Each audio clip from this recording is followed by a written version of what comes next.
அல்லது மன்றாட்டு. கிறிஸ்துவ வாழ்க்கையிலே மன்றாட்டு மிகவும் ஒரு அவசியமான ஒரு காரியமாய் இருக்கிறது. இதோ அதே தெசலோனிக்கேயர் பட்டணத்தாருக்கு பவுல் எழுதும் பொழுது 5ஆம் அதிகாரம் 17ஆம் வசனத்திலே அவர் எழுதுகிறார், இடைவிடாமல் ஜெபம் பண்ணுங்கள். இதோ இடைவிடாமல் எப்பொழுதும் ஜெபத்திலே தரித்திருக்க வேண்டும் என்று சொல்லுகிறதை நாம் பார்க்கிறோம்.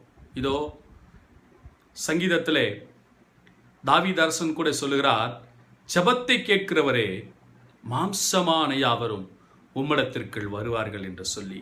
ஜெபம் என்பது நம்மை நாமே இதோ சார்ஜ் பண்ணிக்கூடிய ஒரு இடமாக அது காணப்படுகிறது.